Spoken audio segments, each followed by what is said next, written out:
done everything as well as you could possibly do it. Like, this is a bit of a tangent. I feel like this is going to go on forever if I don't understand this. But I'll just say very briefly, there had been an issue in the 1980s with one of the most prominent psychedelic therapists sexually abusing patients. And so Rick knew that that had derailed things at the beginning, so he designed the entire therapeutic protocol to absolutely minimize chances of sexual abuse. So each patient had two therapists that were watching over them, a male and a female, and the entire thing was recorded with a video camera. And he thought this would be enough, that there would be no chance of any kind of sexual abuse. And it worked for the 300 plus patients that were part of these trials, except after one of the therapeutic sessions, one of the therapists had a 2-year sexual romantic relationship with a patient. So this was like a catastrophic thing. The therapist lost their license, the MAP severed all ties, issued an apology letter, paid the victims therapy costs, did everything in their power to prevent it and everything in their power to make amends in the wake of this thing that had occurred. But Symposia latched onto this, realizing that if they could exploit this woman's sexual relationship with a therapist, they could use it to derail the entire MDMA movement. This is complicated, and they were also receiving money from this other group as well. And so they hired a firm to issue press releases to journalists. I guess there's like journalists that actually just respond to press releases and will do unlikely stories that are told to them as this. Yeah. And so they get all these, stories in Vox where they're getting interviews about how they're crusading to protect women from sexual abuse or whatever, and the whole thing's very unsettling. They have a citizens petition to the FDA to have a hearing to call into question the legitimacy of the clinical trials. And during this hearing, it was disastrous. All of the Symposia members were able to sort of like game a lottery in some way where they were disproportionately represented in the public commentary period. 5 of the people, I think it was 5 or 20 people that spoke, were contributors to Symposia. And they had no qualms whatsoever, even though it's a serious crime, about lying to the FDA, or at the very least dramatically manipulating the FDA. Like, even some of the true things they said were said in such a way as to frighten people in nonsense manipulations of one kind or another. Like, there was this one really horrifying guy named Brian Pace. My name is Brian Pace. I am a lecturer teaching psychedelic studies in the Department of Plant Pathology at The Ohio State University. He says very seriously, like, if MDMA is approved, these harms will scale. Harms and misconduct will scale if they are allowed to train and certify therapists. And he's right. The harms probably will scale, but the harms were extremely minimal and outweighed by the benefits, which will also scale. Harms always scale with benefits. I mean, that's just what you'd expect. It's like, if you allow people to ride bicycles, the harms associated with riding bicycles will scale, as will the benefits. It's just a nonsense bullshit statement, but if you say it the right way, you can really frighten people. It was a lot of that. Really, the most notable instance was the kind of ringleader of Symposia at this point claimed that a MAPS therapist named Veronica Gold had pinned down a patient while they screamed, "Get your fucking hands off me," but which she would not stop. Veronica Gold, a Lycos supervisor, trainer, and phase 3 therapist, describes pinning down a patient as their distress escalated to the point of shouting, quote, "Go away, get your effing hands away from me," end quote. But Gold did not stop. And I remember hearing this and thinking, this is crazy. I thought I knew about everything that was going on. I hadn't heard never heard the name before. I hadn't heard about any of this. And I looked at her citation for this claim, and it's a book called Integral Psychedelic Therapy with a chapter written by this therapist where it's not a MAPS trial and it's not MDMA. And the section that she's describing is a patient who's speaking to the memory of their father, saying, "Get your fucking hands off." Oh, sorry, the ghost. Yeah. Like being pinned down by your dad's ghost. After the pin down thing was completely fabricated. Oh, that sounds horrible. Or potentially therapeutic. Yeah. So this was insane to watch. It was horrible. Like, to me, this is just another chapter in the endless moronic harassment campaign by this group of psychos. But for people like that woman, Veronica Gold, that's like their life being just publicly humiliated in front of the FDA by some nutcase who has no qualms about destroying the reputation of a stranger if it serves this agenda of preventing the approval of MDMA. And were they successful in preventing that? The FDA ruled against it. Holy shit. So, there's no reason MDMA is No, yeah, the FDA ruled against it. even despite the fact that the clinical trials were a success. Yeah. A few hours ago, the FDA rejected MDMA therapy as a treatment for PTSD. It's a setback for the growing movement to use psychedelics for treatment of mental health conditions. It comes as the agency was under intense pressure from politicians and veterans to approve the drug. But back in June, the FDA's own advisory committee said there wasn't enough evidence the therapy was safe or effective. Yo, what's up, everybody?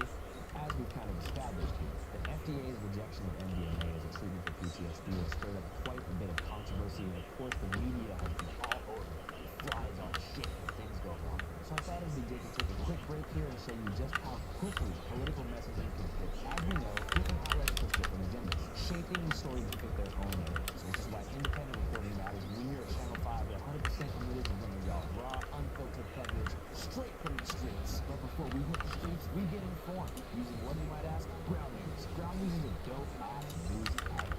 It lets you see exactly how different media outlets from left, right, and center are covering the same story as it unfolds. Here, as you can see, using these ground news bias distribution tool, the left and the right are covering the FDA's rejection of MDMA quite differently. For example, despite the right wing's history as being the most vocal enemies of legalization, the FDA's rejection of MDMA happened under Biden. So you already know the right wing Fox News had something to say about it and made Biden sound bad. It says here on the Fox headline, veterans cross border to begin psychedelic treatments changing lives after combat. Funny, they never seemed to be that sympathetic to illegal drug users before, or people illegally crossing the borders.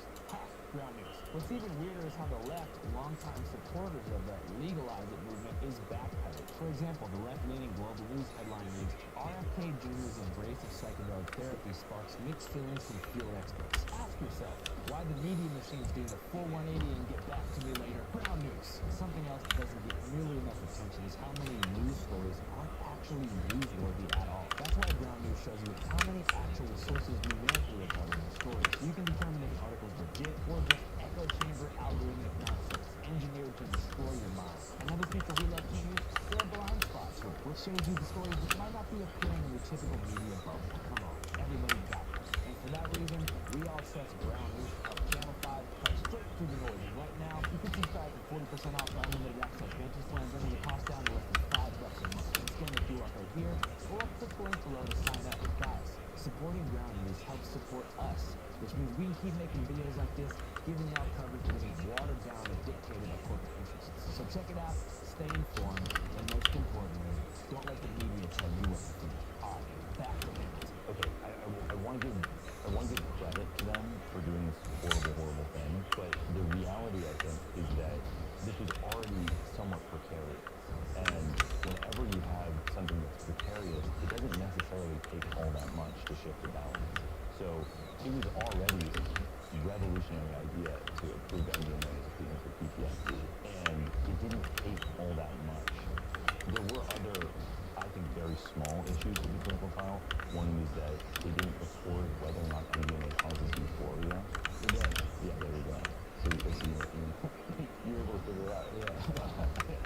So they didn't record it because, as is obvious to anyone that knows anything, it does cause euphoria.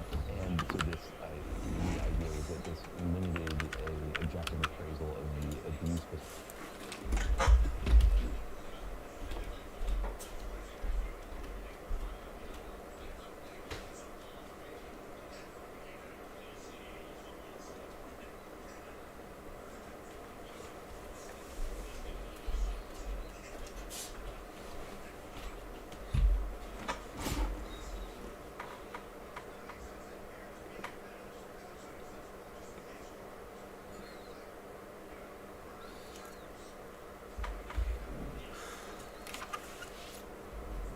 Potential of MDMA, which has been studied endlessly. So abuse potential meaning if you take MDMA during a therapy session, like your therapist gets weird and starts fucking with you or shit. Is that what they're talking I about? think they were like, or you become addicted to MDMA after a therapy session. I mean, getting addicted to MDMA sounds difficult, especially with the come down, but I guess if you HTP it every time, you could like live like that forever. Well, then it's also no pharmaceutical or insurance company is going to allow someone to continuously use MDMA psychotherapy for PTSD in a way to about addiction. The whole thing is just absurd. So I think we've gotten really into the details on all of this, and there was a journalist, Rachel Mueller, who was writing about this for the New York Times, and it was so hard for the journalists that were trying to do this. And this is the thing that really gets me, is like, now I see all these people with Twitter bios that are like psychedelics and mental health reporters, and now that it's easy to talk about this, now that news outlets are like willing to buy your shitty story about this or that, like ketamine, telemedicine, like, have we gone too far? Kind of like whatever your like little scare story is, but like the people that are still really working on this are taking enormous risks and telling you the true story of this stuff sucks tremendously. Like, it will result in lawsuits, it will result in legal harassment.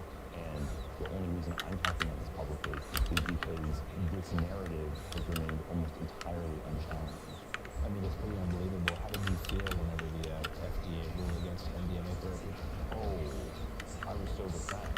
And I haven't even gotten into the RFK Jr. appointed psychedelic czar of the United States who was advising some Physio during their hearing, right? Like weird shit. Or his wording was, he provided them with opinion during the hearing. But I mean, like, that's obviously something that you feel strongly about. Like, what burned you out the most about it? So many things. One is that there was a certain momentum that was being built where it seemed like a major change in the practice of psychiatry was on the horizon, that MDMA would be approved, psilocybin would be approved, novel psychedelics would be approved, because I'm not someone that's going to claim that psychedelics will cure all diseases or will end all war or will usher in a new era of humanity, but I definitely think they can help people, and I definitely think they're as good or better than standard of care in many of the indications that are being studied and should be available. And so MDMA for PTSD was considered the safest bet. That was considered the one that, like, of course MDMA for PTSD, of course that one was going to work. So to get rejected on the one that everyone was confident was going to work is immensely discouraging, especially when you consider that this was the culmination of a lifetime of work by Rick Doblin against all odds, doing things independent, non-profit pharmaceutical company right up until the finish line. They shifted to for-profit by necessity. But like, it was like a genuinely inspiring story. And you see this a lot with psychedelics. This is why I think people need to be more aware of all of this. Like, I had spent 2 weeks at DEA headquarters covering this effort by the DEA to prohibit these 2 very obscure psychedelics that are used in scientific research. I just got to see exactly how the mechanisms of prohibition work within the DEA headquarters. And it's not pleasant, and it's highlighted the absurdity of all this like gentrification of consciousness type stuff. Like, we've got real good old-fashioned narcs, like people that are just down to lock people in cages for the rest of their lives for having drugs. There's no shortage of those people in the government right now, and their paychecks depend on that. And if people instead focus on nonsensical issues about who patented a DMT vape and not old-fashioned Nixon Reagan-era prohibitionist law that's still in place, we are not going to live in a free society. Yeah, I think that's kind of a microcosm of like the whole left right now in general. I think now they're realizing it's too late. For a long time, like, people are so busy with this just like infighting, moral grandstanding, they don't realize that the aim is so unified. And most importantly, like the demons are trying to slay. Like, they look at any little trivial disputes as just like hilarious training fun. As they should. Like, you look at some Bernie Sanders Instagram post where it's like, the United States must halt all funding to Israel immediately, and all the comments are like, yeah, there's a word for it, Bernie. It's called genocide. Maybe try using it. It's like, he's on your fucking side. Like, he didn't use exactly the language that you want. He's doing what you should want a representative to do. And yeah, so this kind of cannibalistic tendency of the left is very unfortunate, because cohesion is required, and it's so easy to manipulate, as we've now seen. You had one pharmaceutical company and one family exploit a couple psychos on the left and caused a massive amount of damage to psychedelic progress. So the leftists that got soaked up into the symposia orbit were in fact genuinely like far leftists who had that cannibalistic virus. Okay, so the stoner theory here is like, oh fuck, this corporation will stop MDMA from being legalized. That's just like big pharma and the Sackler family and the SSRI lobby like trying to stop acid from polluting the world, bro. And you know, obviously we know it's not that simple. Yeah. So what is the deeper agenda of the UFC? There's multiple agendas. And the deeper agenda is a complicated story, but it's because a very rich Holocaust survivor was befriended by a board member of MAPS who gave him MDMA. He had a cathartic release of his emotional trauma related to surviving the Holocaust, decided to leave his fortune to MAPS. His estranged daughter, Susie, who was horrified that she was going to leave part of her inheritance, and then funded the opposition campaign against MAPS. That's what happened. And that's why MDMA is banned from being legal. That's a potential major reason, yes. So there's, what are some of the other risks that possibly being implications? I think also USONA funding Symposia played a role as well. USONA was absolutely delighted by the rejection. What's USONA? Vengeance. Against Compass? Yeah, Compass Vengeance was a big one. In terms of company rivalry? Yeah. Arbitrary propaganda? Yeah, and I think these are very skilled businessmen that run USONA. I think that they want a form of domination, maybe even more than that, a sense of moral superiority, which is driving a lot of what they're doing. Okay, so it's not as simple as like the people who make Prozac and trying to stop that. No, because here's the thing about that is the people that make Prozac only really care about money. And so if there's money to be made, they'll just buy the thing if it's profitable. Like if you can make money selling psilocybin, let Pfizer buy the company that's selling psilocybin. That's the way this stuff works. The real question is why did it take so long to get to this place where it's right now? I'm just tripped out because the clinical trials for MDMA were convincing. Yet somehow they were able to flood the minds of the people at the FDA with all these like, sad stories of the past, and that we were able to basically put conflagration in our operation. There are a couple of other reasons as well that are complicated and potentially one that I'm happy to outline them. One is that it's increasingly common in contemporary pharmaceutical development to outsource toxicology to one pharmaceutical company might do liver toxicology and then sell it to another one. So MAPS had a deal with another pharmaceutical company for the liver toxicology that then fell through, creating the sense that they had never done liver toxicology work on MDMA, which they had, but the licensing of the toxicology work was in some kind of like contractual weird negotiation. But stuff like that, it's not, it was nothing real. It was nothing like, they found out that it actually causes, thyroid cancer or something like that.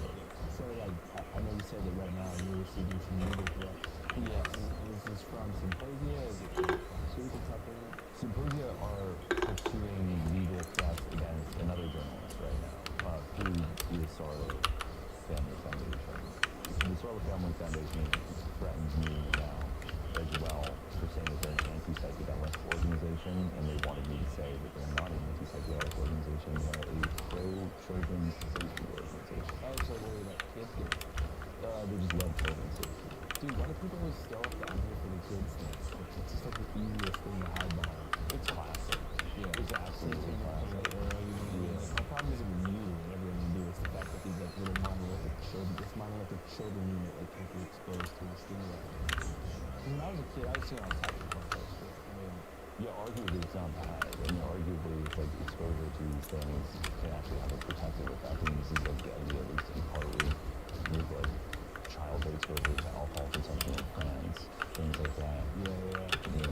Speaking of childhood exposure, I'm surprised Symposia didn't offer me some money. Or the HPP. I know, you could be, well actually, there's another guy who's paid by the Sarlo family who I think does do HPP research. Because HPP, like, I mean, for those who didn't know, I took a lot of shrooms when I was 14, permanent, visual damage, floaters, static at all times, and, walls do wobble and stuff, but I've done liver, also some depersonalization stuff that I could do that in my teenagers. I would have been the perfect person to get treated by that lobby. And for a long time, I was kind of anti-psychedelic in general, because my friend, really rap group together back in the day called Self-Evident.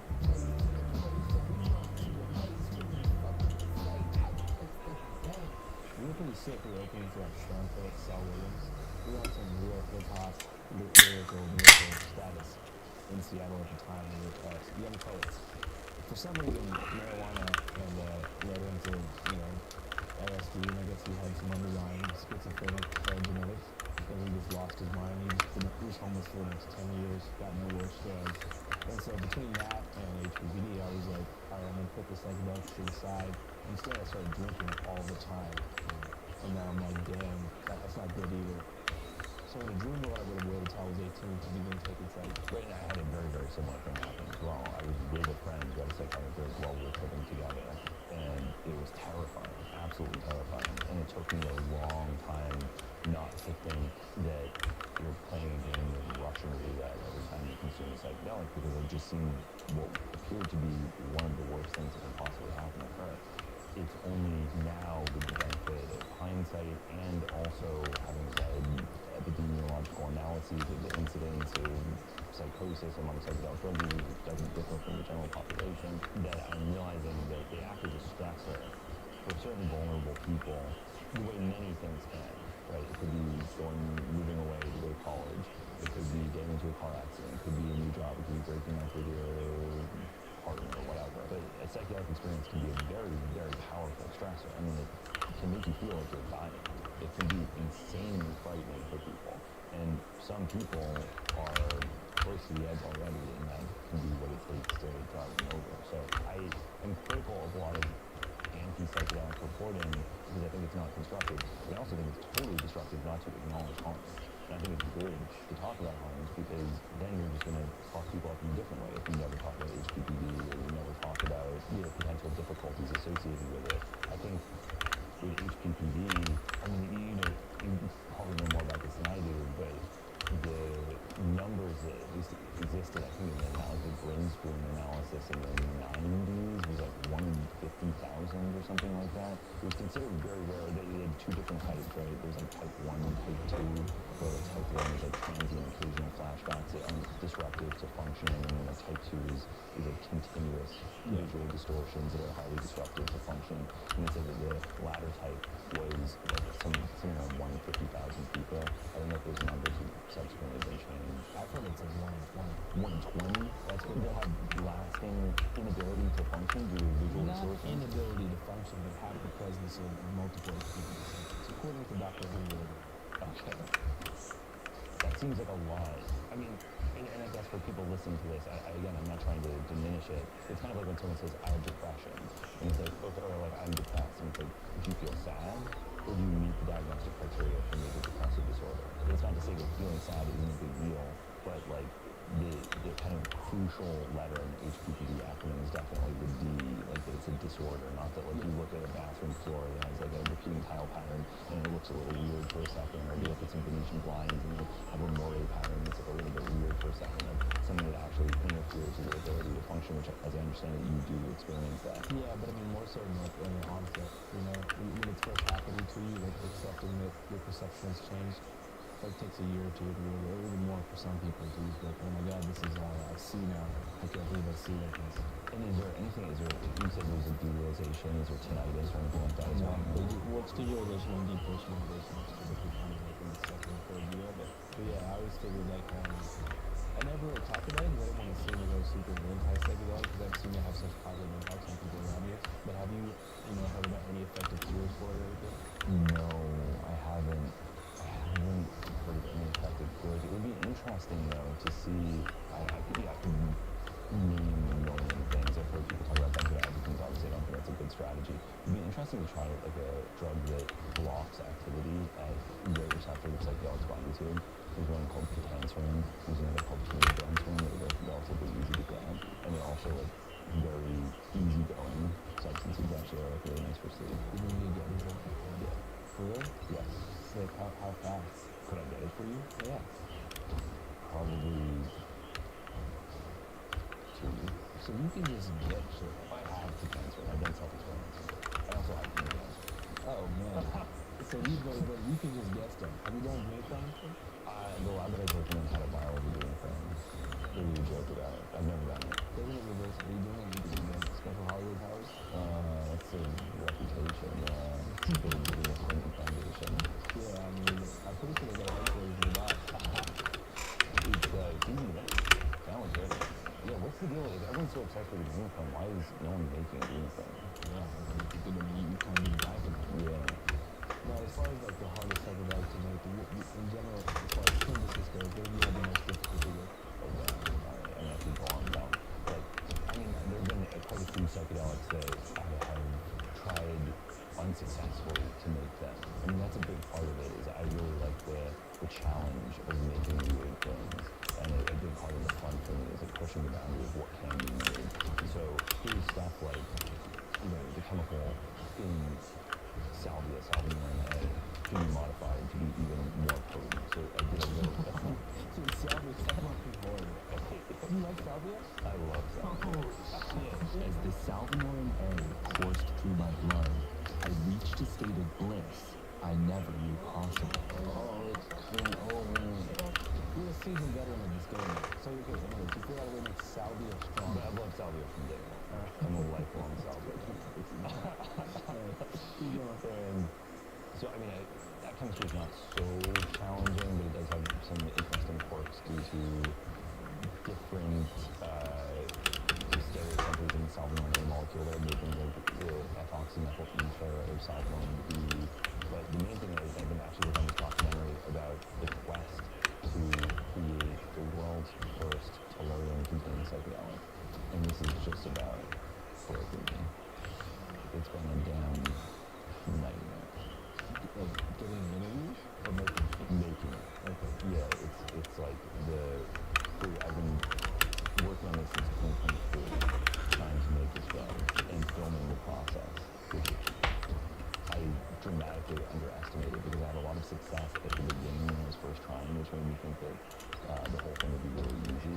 There was a lot of apparent success at the beginning, but then as the project progressed, everything started falling apart, and I realized that aspects of the chemistry had to be done in total darkness, other aspects had to be done in negative 60 degrees Celsius in oxygen-free environment, and it's been tricky. Holy shit, being in the lab is Yeah. I was working at this lab, Python Analytics in Spain. So if you work in a lab, you can kind of just get groggy, or kind of you're off work, you just get in there and start making shit. This is what I was doing. I mean, this was the only thing I have ever done in labs is make psychedelics above ground. You got a dream job. I enjoy it. You can make LSD easy. I just made a really interesting variant of LSD. Eight disaccharides, propyl, fluoro, 1-propionyl, nor LSD, and 6-propyl-fluoro. Yeah, it was a lot of fun. But like, making LSD is hard.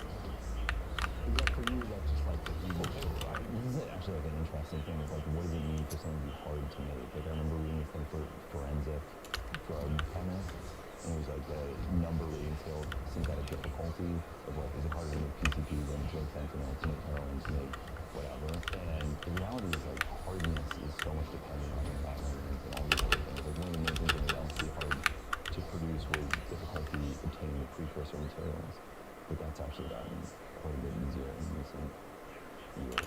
So what is the basic precursor material? This is definitely like a bleed bag kind of thing. Okay, I believe in that. Okay. Yes, I was from China and getting like, This is another bleed bag. what? Yeah. Like, have you ever done coke before? No. It's interesting, you know? No, hell no. I've only seen people with their arms falling out. Right. But I mean, I understand they're doing it the wrong way.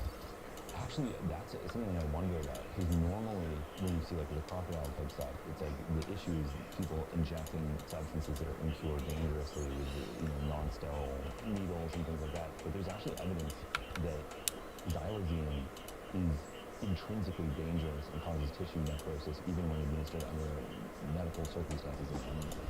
So it's just bad news. It's something you don't want to inject, I don't think. Yeah, I interviewed these guys who synthesize it kind of in Philadelphia, and they always say, okay, any addict who has their arm falling off, they must have missed a vein and stuff like that. Yeah. Yeah, it seems like it's dangerous to inject it. Yeah, you can't do it here. I wouldn't. What else would you not do?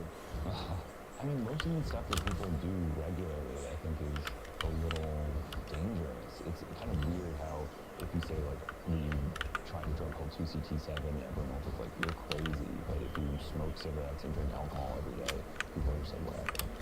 Yo, what's up, everybody? Whether you're picking up some you-know-what at a Grateful Dead concert or going on vacation in Cabo, everybody needs to take a trip once in a while. So let me tell you about a service that helps me stay connected around the world. It's called Saily. It allows you to score an easy-to-use virtual SIM card with a single download, no matter where you're headed. I honestly wish I'd known about Saily earlier. In the past, like when I visited Ukraine, I did what most people did. I got off the plane, stumbled through immigration, and then stood in a 45-minute line to get a Wi-Fi box that connected to a 3G internet that somehow couldn't send photos or videos. After that, I bought a sketchy SIM card that was supposed to be unlimited, but it ran out in 2 days. Eventually, I bit the bullet and I paid T-Mobile. But it cost me $3 grand for 1 week of data. It sucked. But with Saily, it never could have happened. It doesn't have to suck. Just download the app, install the eSIM one time, and boom, it works in every single country you visit. No lines, no sketchy kiosk, no overpriced airport SIM taps. Just fast data for a low price with no stress. For real, it's not even that expensive. Saily's eSIM plans are affordable, cover regional and global travel, and even warn you before you run out of data, which can be massively helpful when you're going through a long stretch of travel. Saily works on iOS and Android, and if you got some kind of crazy phone that isn't compatible with Saily, they'll give you a full refund. It's for real so easy. Now here's the real pro move here. Plug in my code in all caps, channel 5 at checkout. You'll get a whopping 15% off and boom, your eSIM is ready at a discount and you're on a flight overseas with no problems. Full internet access from the moment wheels touch the ground. Don't get stuck in the data matrix. All right, guys, enough fooling around. Go download Saily today. Like right now. Again, it's so easy. Again, use the QR code on screen as I mentioned. Plug in my coupon code channel 5, all caps channel 5, for 15% off. Stay connected, avoid scams, and Saily through international waters without fear. All right, back to Hamilton. I think actually most of the common patterns of drug consumption are surprisingly dangerous, and people overestimate the danger associated with some of these like weirder things that I'm interested in. Not to say that there aren't dangers, of course there are. What are some of the most dangerous drugs that are accepted on common society? In terms of The ones that aren't as stigmatized that you feel like carry a lot of danger that you left people scared of. I'm not trying to scare people. I mean like some shit to be careful with. Yeah, to be careful with. I mean, I think benzodiazepines are a really good way to fuck yourself up. And they're very seductive because people try them, and most people are like a little bit anxious. And so they try them and they're like, oh fuck, I had anxiety all along. That's why I felt that way. And in reality, that's just being human. Like everyone is, probably like 90% of people are a little bit anxious or a little bit tense about something all the time. And so it makes you very susceptible to you take Xanax or Klonopin, Valium, Ativan or whatever, and try to like, oh damn, that's the solution to all my problems. And it's very easy to medicalize your own use, where you think like, oh, I've got anxiety disorder, I need to be taking this stuff. And then you set yourself up to become dependent on these things, which will ultimately not address the underlying issues of anxiety and make you find so dependent. But the nice thing about alcohol is that there's very little medical treatment. So if you're having a beer, it's like you're having a beer because you're trying to relax. You're not doing it because you're like, oh damn, my generalized anxiety disorder is acting up. I need my treatment right now. Like you know that you're doing it to loosen up and have a good time. But I think people paradoxically get into more trouble with medicalized use than with recreational use in some circumstances, particularly with addictive drugs. Because I don't think it causes quite as much to psychedelics, although there are issues there as well. Because if you can medicalize the use of something that's potentially addictive, like amphetamine, Adderall, or really anything, then you create a justification framework where you're giving yourself permission to do something that otherwise might seem dangerous or unsafe or unsustainable. One thing we talked about too is how the kind of legalization of psychedelics took a big step back with the MDMA bar. As it currently stands, like when I drive on the highway here, I see ketamine clinic advertisements everywhere. What is the status nationwide of psychedelic legality? Ketamine is an interesting one because it was already approved. So ketamine is, according to some World Health Organization documents, the most widely used anesthetic in the world. People say, oh, that's just horse tranquilizer. It's everything tranquilizer. It's used on horses, it's used on cats, it's used on dogs, it's used on people. It's a drug that every organism that is involved with human medicine ends up getting injected with at some point. It is very effective. It has a very high therapeutic index. No one is allergic to it, or essentially no one is allergic to it. And so it's kind of like the first line. And because of that, you already have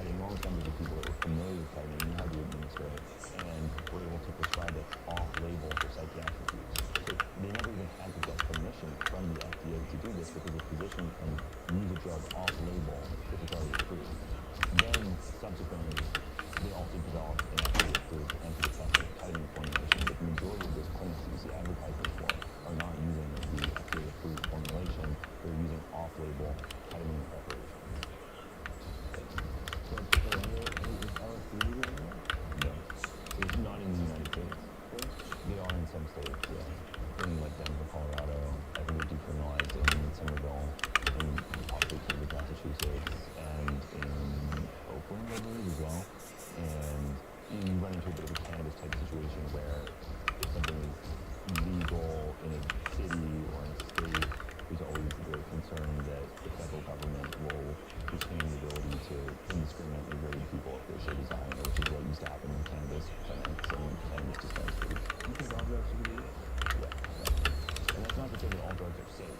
It's just that I think that prohibition of drugs doesn't represent an effective strategy for the reduction of harms associated with drug use. We tried it. We gave it an incredible shot. We spent half a century and $1 trillion trying that strategy, and it has been catastrophic. And that money could be spent giving people treatment, cognitive replacement therapy, psychological counseling, giving the homeless places to live, helping address the reasons that people actually use drugs in the first place. Like, arresting people 100% doesn't work. It's not even a question of whether or not it's ethical. From a pragmatic standpoint, 100% does not work. It's such a shame to me that like Elon Musk found out throwing like the USA into the wood chipper. It's like, there's a damn DEA in the wood chipper. Like, there is an actual predatory, taxpayer-funded organization that exists to terrorize U.S. citizens that does no help to anyone. There's nothing but harm. And no one is even talking about abolishing the DEA. Well, what do we even do about the cartels? The cartels are probably a product of the DEA. I mean, this is the thing. Once you have a regulated market, then the black market, by definition, disappears. So it's like, what are the cartels selling? Fentanyl? Well, isn't that lucky? Turns out most people don't want to use fentanyl to begin with. So if you have a regulated market, fentanyl trade is basically over, except for a very small number of people that actually want fentanyl, and those people can help themselves to fentanyl if they want it. When you say regulated, do you mean like stores? Yeah, potentially. Yeah. I mean, if you look at harm-reduction facilities in San Francisco, they have everything shy of giving you the actual product. Yeah. And I know that sounds extreme to people. They're like, oh my God, buy fentanyl in a store? Obviously, it wouldn't be like a convenience store with children to buy fentanyl. There would be some degree of, again, regulation. It would be restricted in a way that works pretty well for cannabis. I mean, you can access it, they check your ID when you go into the dispensary, at least in New York. You have a person who speaks to you and describes what you're going into. I mean, I think that they already do that with opioids. They've done it for decades with methadone. So it works really well. We're not a methadone clinic. We're a treatment program that uses methadone to fight against the opioid addiction. They do it with buprenorphine. It works really well. It's clear that a lot of the problems that are associated with drug use are a product of the way that they're conceptualized in society and can be dramatically reduced. Again, it's not to say there aren't any problems, but like I did this Vice piece years ago where the footage was lost. It was never released because nothing happened. But there was this Peruvian psychiatrist named Teobaldo who was performing a psychosurgical procedure where he was removing part of the brain of cocaine addicts and terrorists and Chinese, and was experiencing like what he felt was a dramatic therapeutic effect. And he was like, oh, this is the fucking Dr. Mengele of Peru who was carving up the brains of addicts. This is totally inhumane, horrible press for this psychosurgical procedure. So he decided, okay, I gotta figure out something else that doesn't involve brain surgery. And these were like the most severe cocaine addicts in Peru. So he's like, psychosurgery works, but everyone's saying it's inhumane. Is there anything else we can try? And then he's like, oh, what if we give him appropriate sleep? And it turned out that was as effective as the psychosurgery. So it's like, give the cocaine addict cocaine in a guided tea, and that works pretty well. And facilitating the way he does it with encourage black market distribution. Yeah, I had some friends in there. I've been through the DC. They have this group called the Adult Drug Use Liberation Front. And they opened up an actual store where they sold packaged and tested heroin, fentanyl, and cocaine in Vancouver for a while. And they're actually successful in reducing the fatal overdose rates in the downtown east side up there. And of course, the cops here did them, took some terrorists to jail. It was just crazy. The last time I went, I saw it, and I'm like, oh, this is good now. But yeah, I mean, it works. It's just the idea to conceptualize is so against how we've been programmed. It's like you can't sell anything but alcohol and cigarettes in the store. I mean, I guess now weed, we've reached the point where it's harmful to sell weed, but if you you ask somebody from the 50s about that, they'd probably be pretty shook. And maybe you think it would be disastrous, and it hasn't been. It's amazing how quickly it goes. Like, there's maybe a period where it's a big deal, where people are like, oh my god, I can get a cookie, and like someone, eats too much of the cookie and writes a think piece about it for the New York Times or whatever. But then you get over it, and then no one even cares anymore. And that's the hope, is that the culture just evolves in such a way that these things can be normalized and not sensational. Yeah, because if they opened up a fentanyl store, I mean, I don't know anybody who'd be like, oh, great, I'm gonna go try it. Yeah, me neither. But it's just the mind of, I don't know, it's just the mind of the people who aren't around that many drug users. Yeah. I guess they don't understand it. They also, it's like people are getting fentanyl anyway. There already are fentanyl stores, they're just not regulated anyway, and they're more dangerous. So what you're really doing is just objecting to the concept of a safer fentanyl store. You ever tried it? In a medical context, yeah. Facts? I've had a infusion for a procedure. Oh, okay, cool. You didn't try that. Yeah. Oh, that sucks. Yeah. Because I always figure, I've never done an opiate before, which is insane. Yeah. We're not so much. Really? I feel like all these movies make them seem so much more amazing than they really are. You think that's a social engineering program? It's just like a better story if heroin is like the absolute most amazing thing a human being can experience, as opposed to it just being like vaguely mid. Yeah. So you think the train spotting thing is not real? I don't know. I think maybe for some people it's really amazing. For you, what's been the most beneficial psychedelic that you've used in your life? Maybe I began. Maybe that's us.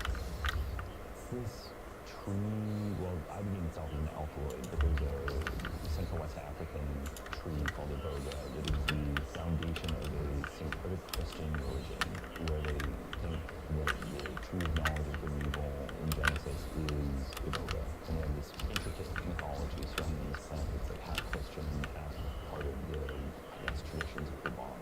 It's pretty beautiful, actually. The whole thing is amazing. And they strip the bark off of the roots of this plant, have a religion where everyone consumes it, and it's highly psychedelic, and it's very much my vibe. What do you like in comparison? Like, you would rank it in between psilocybin and It's just, I consider it like, the experience for me was like the most rational I've ever been. It was almost like I was tripping less than I'd ever been tripping before. Like my mind entered this state of totally detached objectivity, and I could see everything as it felt, as if it really was. It was amazing. What's the last time you took it? 2 years. Oh, man, that's about it. Although that's the beautiful thing about psychedelics is that you can use them one time, and that might be enough. So you don't hear that with other classes as much as you're like, yeah, I tried beer 4 years ago, and that was enough. It was amazing, but like, I don't think I'm gonna go back anytime soon. Yeah, dude, you're making me think maybe I should take psychedelics. With the HPPD, obviously there's additional caution warranted, but yeah, I would say that it's potentially, if I start very low and cautiously in a very calm environment, see how you're responding, and then figure it out from there. What do you think the safest one I can do? So that's the other weird thing about HPPD, is to what extent is it actually a function of the visual effects of psychedelics or the emotional effects? So if it were purely the visual effects, then the more visual the psychedelic, the more dangerous it is. So it's like whatever you do against DMT, because it's highly visual. But I don't think it is that simple. And it really surprised me if something like DMT actually was less disruptive than something like ibogaine, which tends to be much less visual. I don't know. Yeah, I mean, Short answer is I have no idea. I probably going to do something like less visual symptoms. That's why I've been able to do MDMA many times. Interesting. Because it doesn't present any visual stimuli. It's just a euphoric feeling. And I've taken sassafras, actually, which MDMA with some psychological components. And it's been fine. It's just the hard side is really one I'm scared of. But every time I do it, I learn something. Yeah. I think it would be interesting, especially because you're so publicly part of this. I'm Part of the HPPD disclosure. Yeah. So it makes I only things. talked about it one time.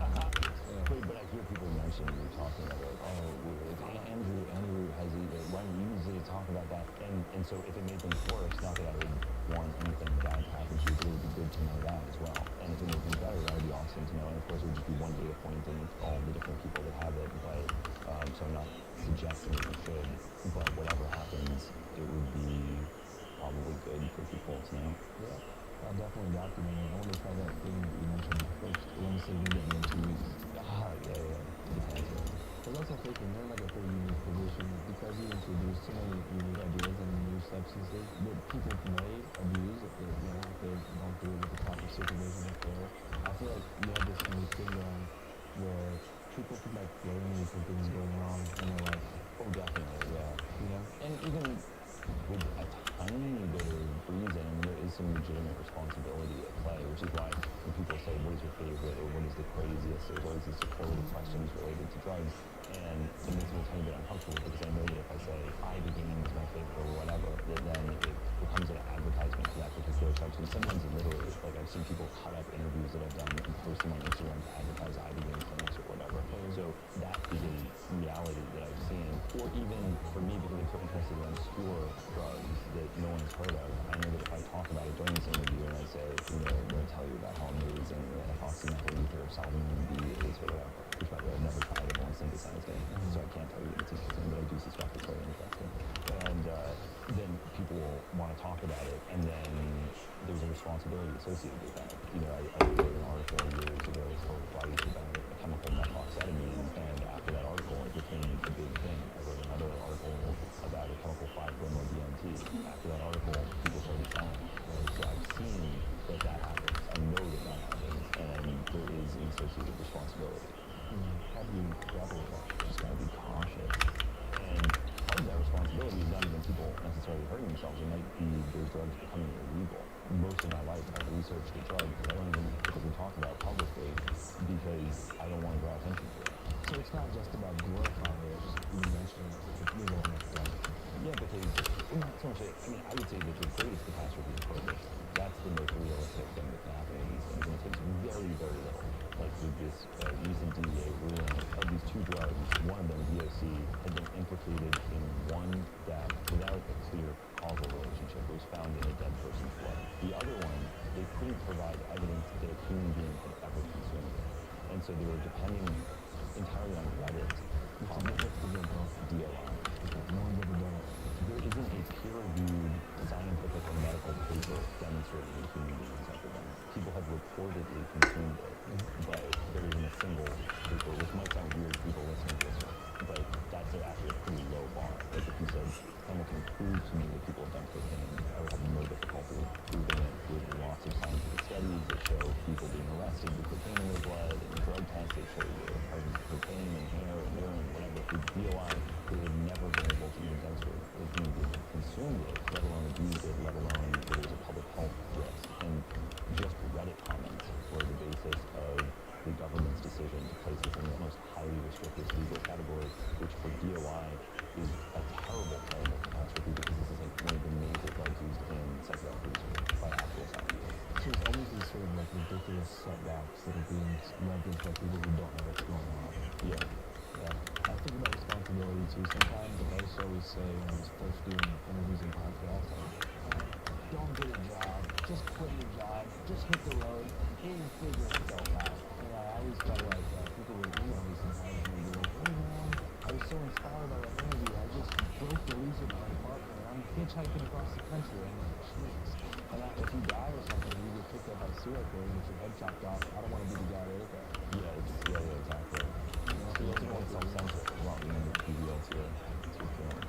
And so I want to make it clear to the people out there, you're more than a pundit who explores psychedelic culture. You're a chemist. You're a scientist. Sure. And your real brain functions beyond the world of content. You're doing things out of beer, not properly comprehend. You're synthesizing.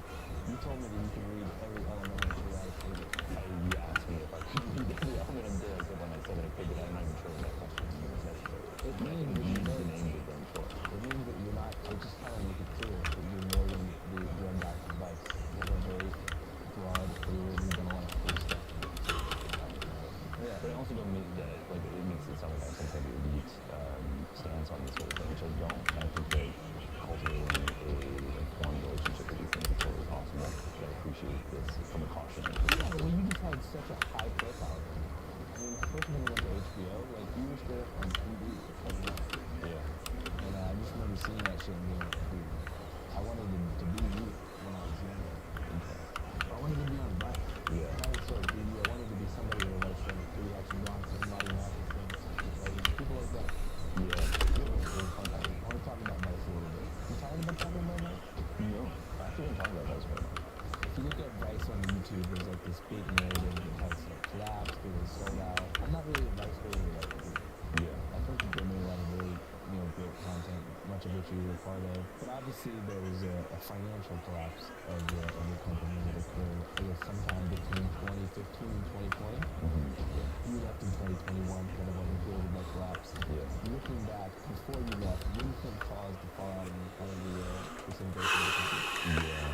Yeah, I'm not a Vice hater either. In fact, I'm very grateful for having had the opportunity to do so much stuff, especially because I see how difficult it is to sell stories to other publications. I mean, it's very hard. I'm making things completely independently now, partially by necessity. It's like, I'm not going to sell my show to National Geographic. I have to make it on Patreon. And Vice allowed me a huge amount of freedom. So, to be clear, I'm actually not a Vice hater. I'm a Vice appreciator, and if anything, I feel sadness. I feel like a sense of lost potential because something bad happened, which was a lot of things that happen in different companies in different ways, happening in concert in a very major and destructive way. One is like hiring executives that you pay multi-million salaries to, which is a pretty common thing at major media institutions. I think the president of Vice, Nancy DuBois, was making $3 million or something like that a year, maybe even more. And she wasn't making No, and I think it's probably more than like the editor-in-chief of the New York Times gets paid, right? So it's like right off the bat, that's like the budgets of these companies are a zero-sum game.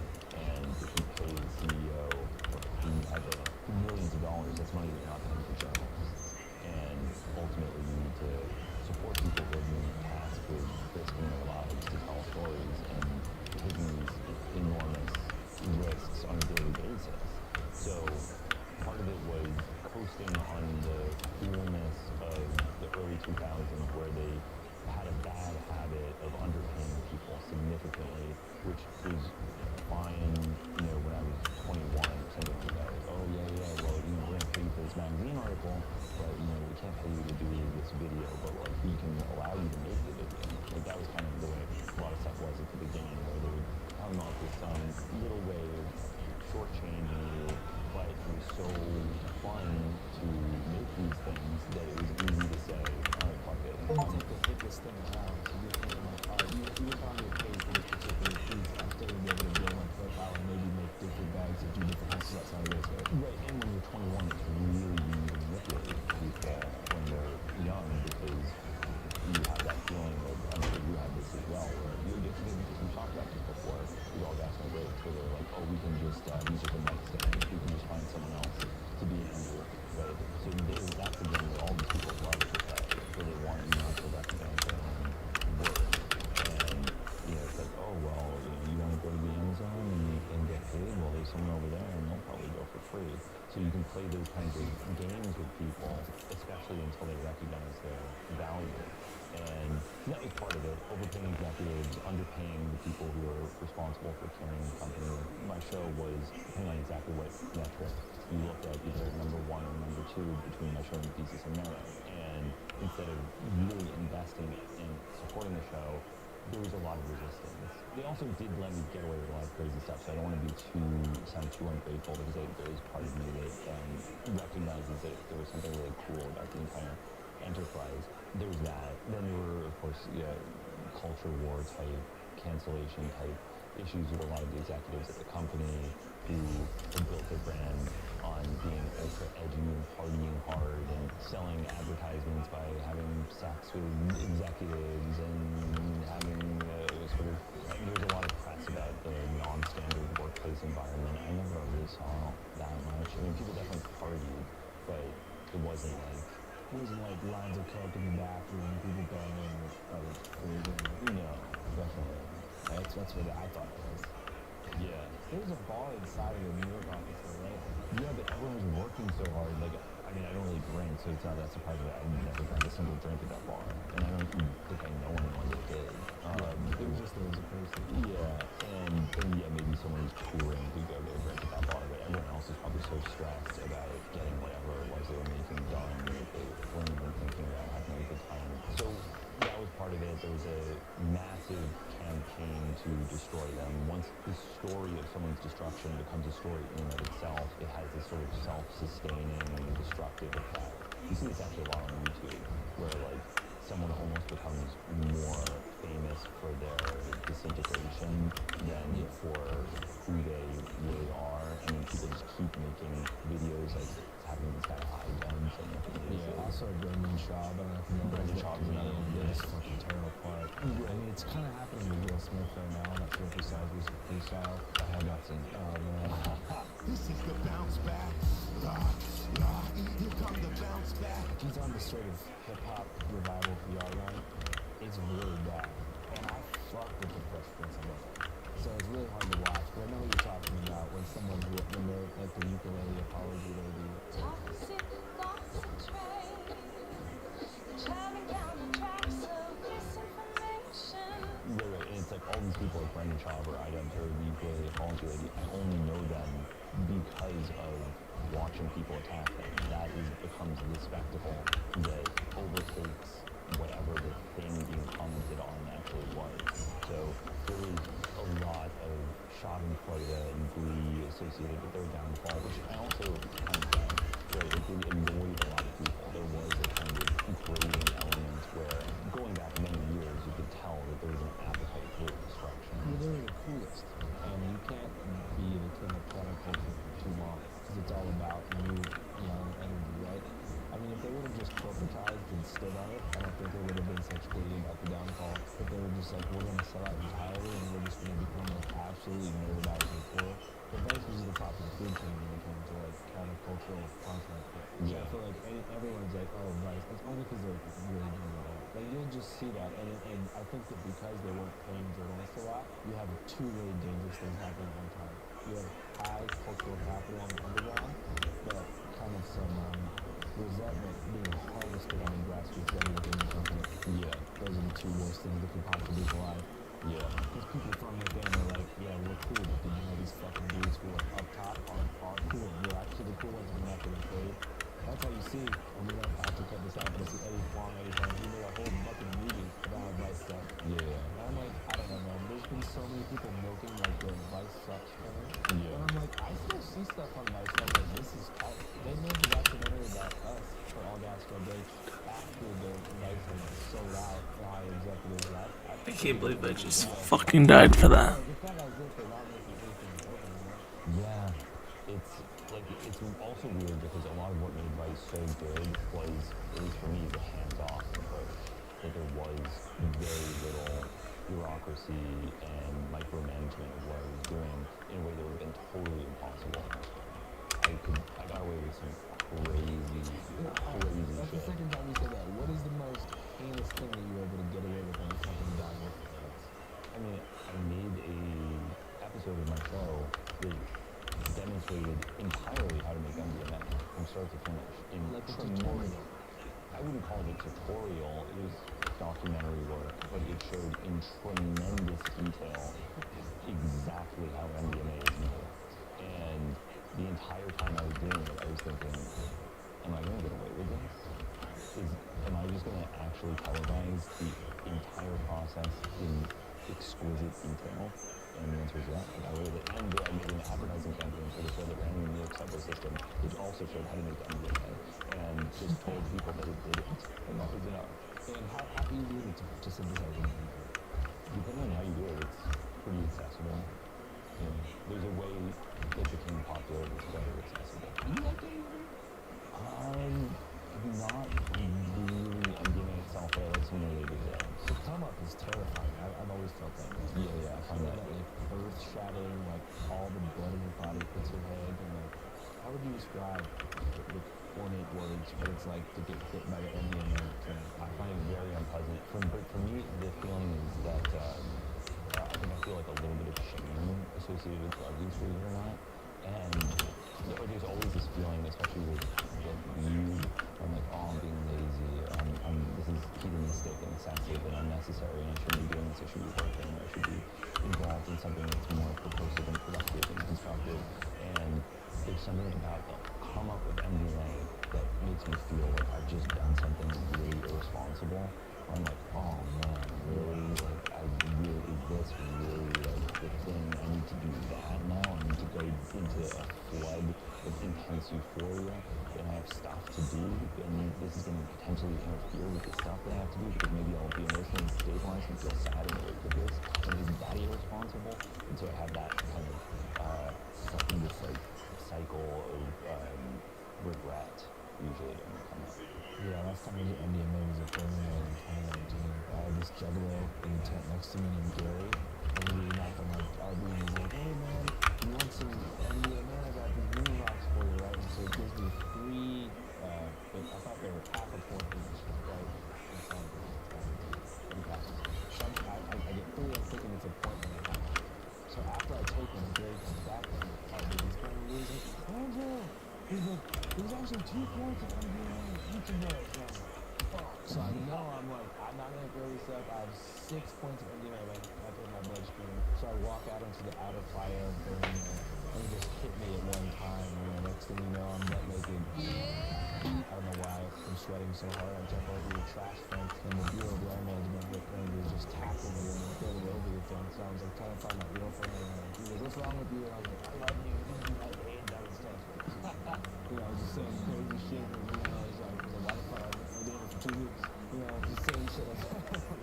Somebody saved me. And I went to this place called the Zendo Project. It was a tent. It's a bad trip they call me now. Yeah. Rick Doblin runs it all. Oh, word. So they're in there. Everyone else is talking the worst shit with fucking life. And some people like, I think they're making jump out of a fucking 10-story building. Like, going into the fucking loony bin. So I'm like, why would I come here to calm down, you know? And then going back, very kind of gave me the size and shit. And then screaming out. 600 milligrams of that. Big time. I hadn't done it since I was in the nicotine closet before the fire. And so it was just, it was a nightmare. But I want to do it again. Yeah, get a scale, weigh it more carefully. Yeah, I would do 1 point. That seems like a responsible. And it's a good thing for maybe an anniversary trip. You know, that way you could play bomb with somebody you love off at 1 point. Yeah. 2 points you can bomb with anybody. So rice, yeah, you know. I say certainly in the past, yeah. I don't know what they currently are doing. Actually, they asked me to, like, we're bringing back the magazine. Will you write an article for it? And I was like, yeah, I want to do something about how Vice became a major outlet for pharmaceutical propaganda from Usona. And the editor was like, oh, I don't know about that. I feel like that wouldn't be good. And I asked Shane Smith about it, and Shane Smith was fine with it. I was like, well, Shane's okay with it. And he's like, oh, okay, well, I don't know. I'm going to need to talk with people about it. I don't know if they're going to be okay with that. And never got back to it. And I was trying to explain to him that actually it would make Vice look good. Like in the 3rd season of my show, I did an episode, the Mistakes episode, that was entirely dedicated to mistakes I made in my own reporting. Yeah, radical transparency. Yeah, and it was good. No one used it against me. They appreciated that I was transparent about any problems with my previous reporting. And I think that's a good thing to show how these things happen. It's good for other journalists, it's good for the public. If the idea is that just everything that comes out, if we're going to pretend that it's true, even though everyone knows that journalists make mistakes, and no one ever issues retractions or corrections of any kind, unless it's like the New York Times and the little tiny thing at the bottom. But for the most part, you just pretend that everything that comes out is true, and if there's something wrong with it, people just hope nobody notices. That's a bad way to do things. Super bad, yeah. We even did the same thing with this documentary about Graham racing in West Virginia. And we spent so much time with this Greyhound racing advocate and talent owner named Steve Sayers in Rockland, Massachusetts. And we sort of got psyoped by his propaganda. And we ended up putting out like pretty much a Greyhound racing and sort of pro Greyhound racing piece. And then we learned after that he was kind of full of shit, and so we issued a follow-up statement. Yeah, this kind of thing that happens. You spend a lot of time with someone, you make a good argument, and it kind of makes sense. And that's the case for a lot of issues where people don't, most people probably don't have a strong opinion about Greyhound racing. And so if someone's like, no, it's actually really, really good, I could see myself in that kind of thing. Yeah, I just noticed that I tend to have a little bit of bias favored toward the person that spent the most time with me telling the story. The person who gave me the most access and showed me the most kindness and gave me the most cumulative hours of their time. I end up just feeling more camaraderie. Unless I'm totally convinced that they're a piece of shit. Like if I'm, like I'm Keenan on Valley, it's not going to be won over because I spent 8 hours with someone as opposed to opposition for 30 minutes. With the Greyhound racing topic, I just happened to go to this guy's kennel and it was really well put together and it showed us a great time. His opposition only had like an hour with him to make and full, but still they were anyway. You have that kind of conflict of interest? With someone that I enjoy. Oh, definitely, yeah. Yeah. I mean, I've had people who I was friends with. There was like a chemist, I don't know if I should say his name, but I guess I'll just say J.C. Hardison, who then got accused of some like really foul stuff. And I didn't know about it at the time that I was interviewing him, so that's not quite the same. But it definitely can happen that you like somebody and it's more sympathetic to their perspective. Yeah, like I was about to interview this escaped New Orleans inmate named Antoine Massey, one of the ones that broke out of jail. And then I figured out he had like a bunch of crazy ass charges for like domestic battery and false imprisonment. I was like, fuck. Right, and also when you're talking to people, I think as a journalist, you never want to be a moralist. You never want to be like judging people who are doing it impossible to interview anyone. But that can get a little bit out of hand. Like I was spending a lot of time interviewing the rapper Big Lurch, this guy who ate his girlfriend at the time while he was high on PCP, you know the story? You know, that's fucked up. Like, Yeah. But it's like, okay, so if you're interviewing Big Lurch, at some point it's accepted that you ate someone. This is an indisputable fact. So you're kind of past that. yeah, Like baseline, you hate someone, and that is going to be an accepted fact of our conversation. And so I'm not going to be angry at you because if we can't have a conversation, we're just going to accept that you hate somebody. But then, then he starts saying all the stuff where he's like, I'm a Republican. And I was like, oh really? He's like, yeah, I hate pro-life. I hate abortion. you're like, you aborted a living person. And I was like, you know what? Actually, wait a second. No, I'm not going to listen to Big Lurch saying anti-abortion stuff because you're an idiot. Yeah, that's pretty fucked up. Yeah. Do you feel like the psychedelic movement has been co-opted by voters? I mean, there were a lot of people that hated the financial interests or like, oh, these companies selling like bullshit microdosing classes or whatever. I don't really care about stuff like that. Like, if you're not harming someone, let people do whatever they want. Let them have their microdosing classes or their mushroom supplements or whatever. Like, that's not my issue. I don't even mind people writing dumb shit. For the most part, it's really what bothers me is when people get involved in this very delicate space and introduce ideas that corrupt the movement or interfere with freedom and progress. So is it such a big deal that this guy threatened everyone about DMT patents? No, but every single person that became afraid of DMT patents was using their energy to be afraid of an irrelevant concern and not federal prohibition of DMT. And the same is the case for so much of this stuff, where it's like people like railing against Congress in the clinical development of psilocybin. It's like, okay, you don't like the medical model? That's fine. Fight for policy reform so that you can use it non-medically and wherever you live. And that way you don't have to spend your life waving your fist at a pharmaceutical company and you can be free to do whatever you want, which would be ideal. So is it safe to say that Symposio kind of really destroyed the fight for the MDMA? Well, so it was a kamikaze mission after they had this disastrous campaign to destroy MDMA. It came out that the lead woman was accused of beating her lover with a broom in a very Tom and Jerry style type situation. So she'd beaten a man with a broom. And the really crazy thing is that one of the main symposia people who tried to have Rick Doblin canceled, once for patting someone on the shoulder non-sexually and transiently, but also because of an appearance on Joe Rogan, where this clip is like so unbelievably innocuous that you could find it. Joe Rogan is saying something like, crazy to believe that people used to live without technology. You know what I mean? Like, cavemen didn't have technology. And Rick Doblin is like, well, many people still live without technology, like people that live in the Amazon. And so this guy said that Rick Doblin had compared indigenous people in the Amazon to cavemen. So they're all in the Stone Age. which he never said, but also it's just so ridiculous. So it turns out this guy who spent his life attacking people, had distributed underage pornography, and had stalked people, broken down their doors, slashed their tires, and was a complete psycho.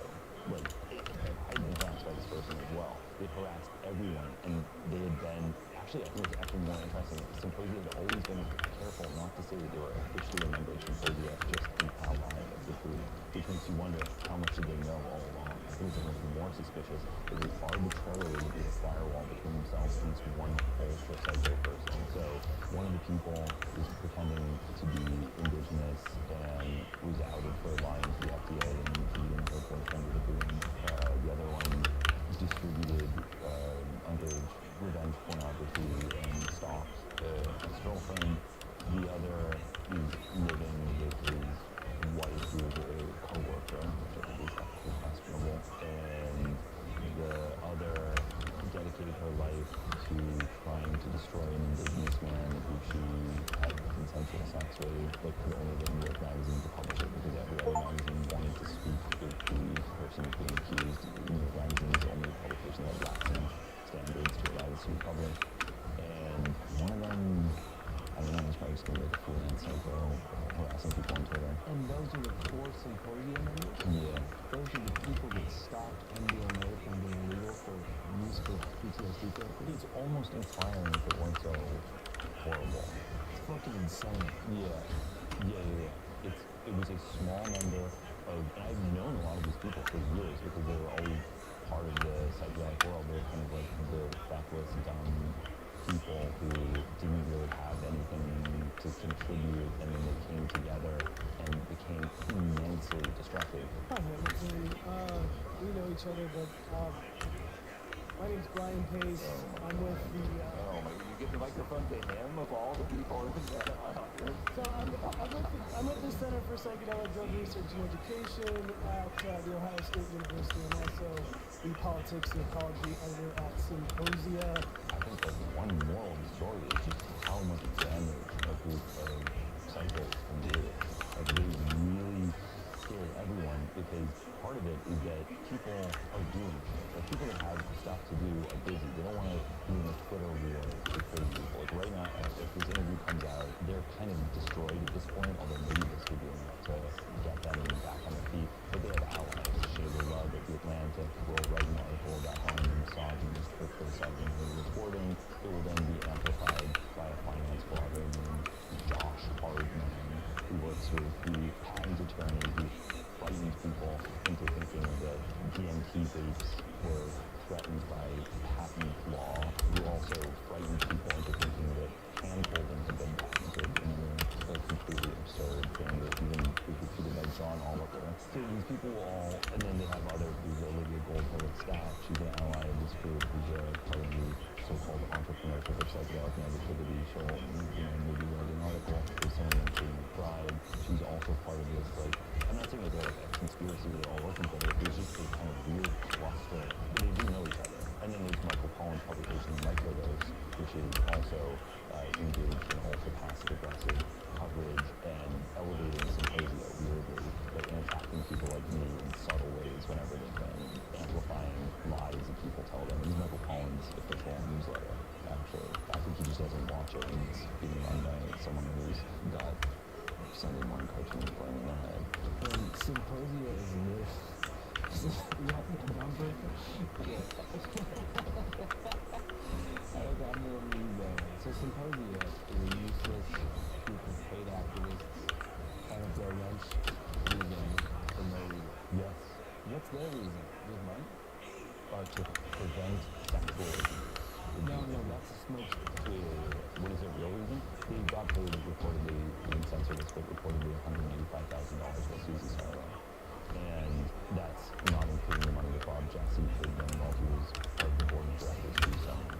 So, and that's just what I know about it from people telling me. It's possible there was more. And why did Susie Sarlo? Because she wanted to get revenge on Max because she lost a portion of her inheritance. She is the sister or daughter of a Holocaust Yes, survivor? there it is. Oh my god. Yeah. Wow. Yeah. So this This has nothing to do with anything but a personal vendetta, and they're using identity politics on a grassroots paid activist level to prohibit the rival pharmaceutical organization from getting legal MDMA approved so that she can have a better chance of getting her settlement in the future. Yeah, I don't think she's even getting that money, but it's very close. I don't think she's even getting the money. I think it's just a personal vendetta at this point. I don't think she's getting the money that she donated to Max back, although they did create some kind of civil lawsuit for elder abuse, claiming that they gave him drugs and he was had Alzheimer's disease and couldn't consent to consuming the drugs or giving his friends Max.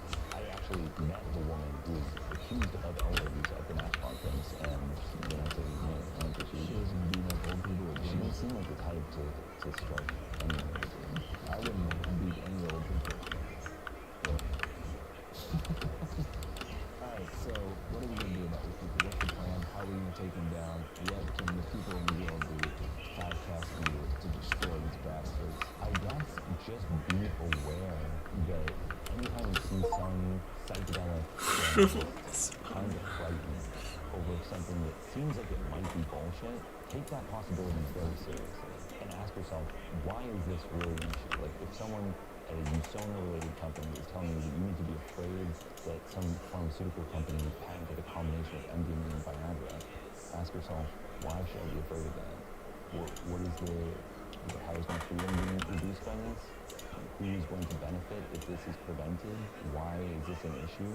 Because they've been extremely good at poisoning discourse with bullshit at one point or another. And the true tragic irony of this is, if the stated goal of preventing sexual abuse were real, then having a formalized, approved clinical framework for the therapy to be administered would be the best way to prevent that type of abuse, because you have an entire protocol that could be obeyed or violated, and you'd have resources where people could lose their jobs. One of the really frightening things about underground therapy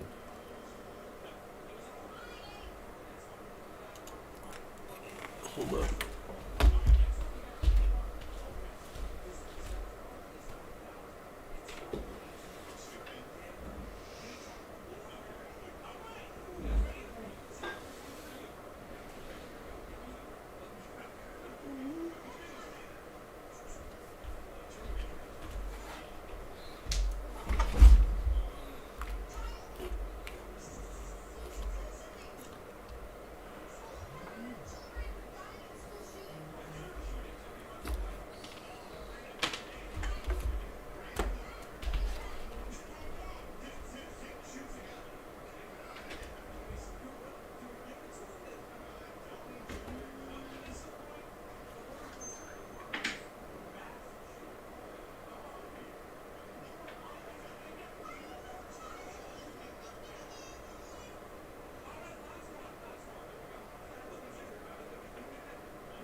doing underground MDMA psychotherapy. Michelle also threatened to out a bunch of MDMA therapists, so she's also a narc in addition to everything else. And one of the things about underground therapy is that you're already working outside of any type of legal framework, so if something goes wrong, it's very hard to find resources to get help. It puts you in a weird position.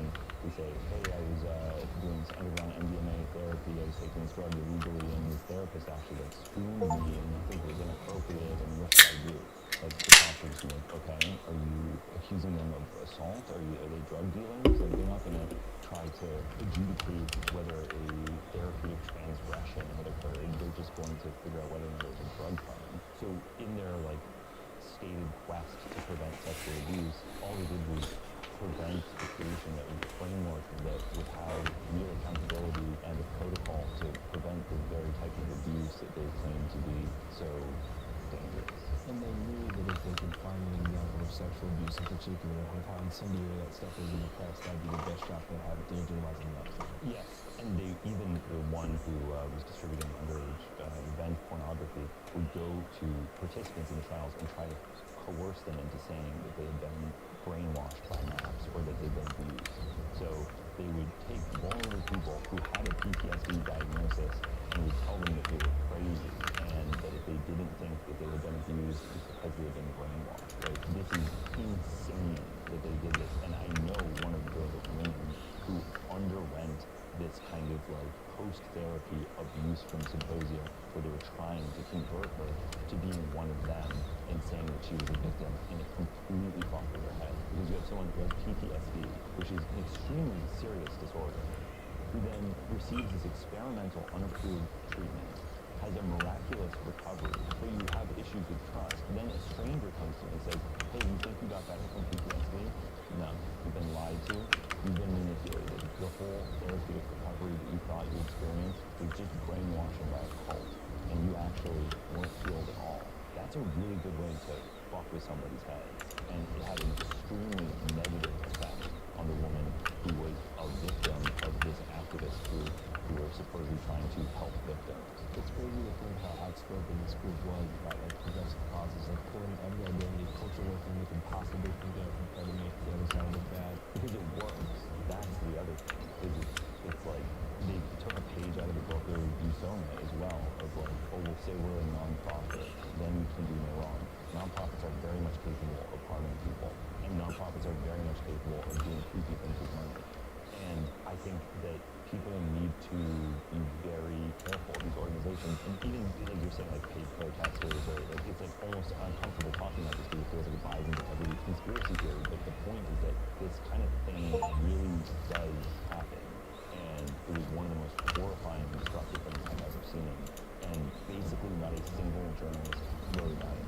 They denied it. They, even after Rachel Moore took these tremendous risks to publish it in the New York Times, Katie McBride, who's like an ally of Symposia, published some article basically saying that it was all irresponsible, everything that was happening in the New York Times. So I encourage anyone listening to this to read Rachel Moore's reporting in the New York Times and understand that not only is everything that she said true, it is the tip of the damn iceberg. And there's no George Soros involved. No, just one crazy lady and one pharmaceutical company in the center. Okay, well, thanks so much for your time, man. I appreciate it. Any parting words to the youth of the world, the children of this planet? Yeah, be suspicious of the news, regard it with suspicion, but also be smart about it. Be critical, make your own news, have a good stance on all of this to the best of your ability, because we're going to live in a world of increasing dishonesty and bullshit, and it's an existential responsibility to develop a well-calibrated bullshit detector and understanding of the world. And also subscribe to the homies Patreon. Oh yeah, patreon.com/MegaBonk. We're gonna put the link in the description in the pinned comment. If you don't subscribe, we're gonna terrorize you.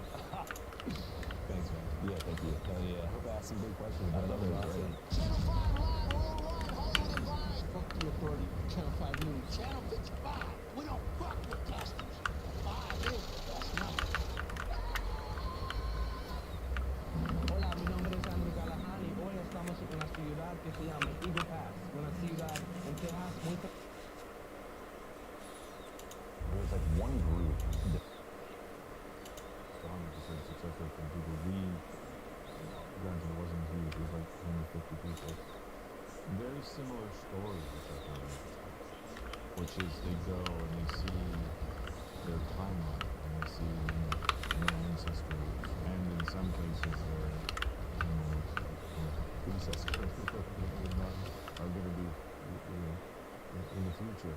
And they're saying, they sit you down and sort of give you a very logical explanation of why you should be doing it, which I find to be wild, because with one person said very similar trips, and then you wake up and you have no clue. So I found that to be magical, and we followed it, and it was a fascinating story. So you went there, and what did you do? Well, I'm very interested in this idea of how these traditions evolve, because it would seem that these religions existed for, let's say, at least 100 years, probably many hundreds of years. People always say that it started with pagan people, but there's a distinct lack of anthropological work with actual pagan people, as far as I'm aware. And so the origins of it are slightly obscure. It seems that it's evolved over time. It seems that some of the earlier manifestations of it were much more brutal and involved a lot of eradication, more kind of ritualistic rites of suffering that were more challenging, and maybe over time it became more celebratory and full of dance and music, but maybe that was always part of it. It's hard to say, because even the way these things are documented changes dramatically over time. But one of the really interesting things about these anti-addictive effects of ibogaine is that that's not part of the tradition, because there's no tradition of opioid addiction, in my view, in the simplest fashion.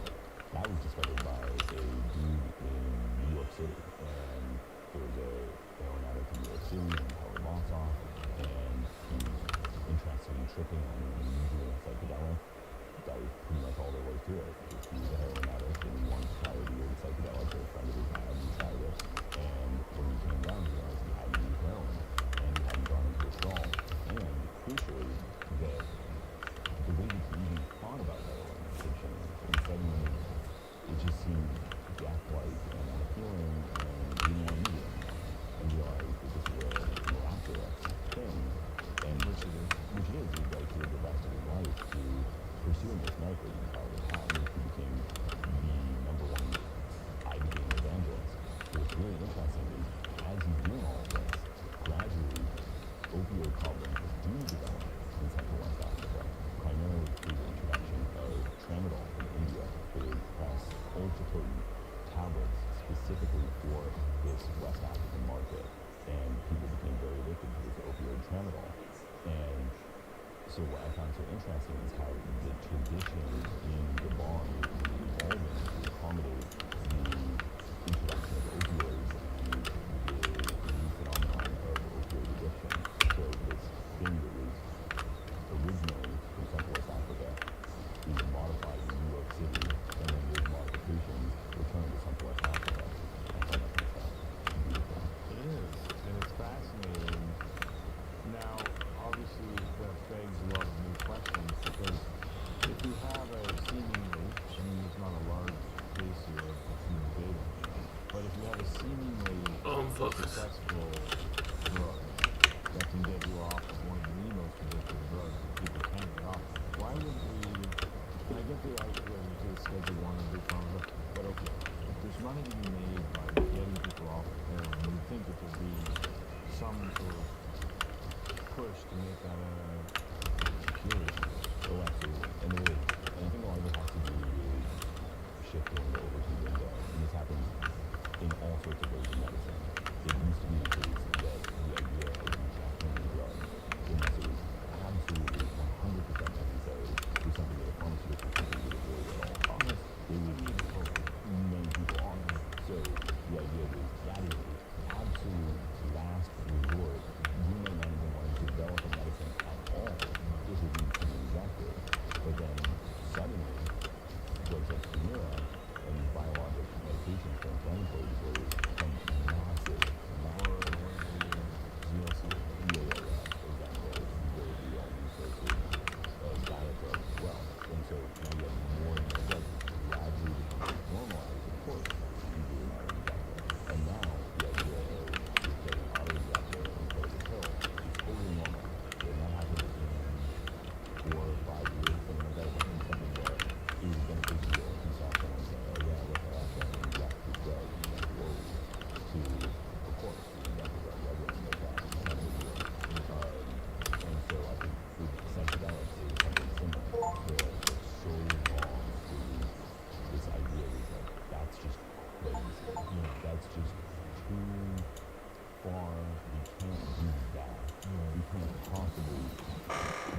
those things as medicines. And then ketamine is approved as an antidepressant, and people are responding pretty well to it.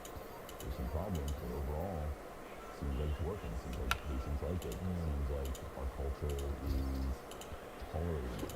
And It's a huge story right now. We were talking about it, but for example, young people are using ketamine instead of coke, for example, instead of drinking.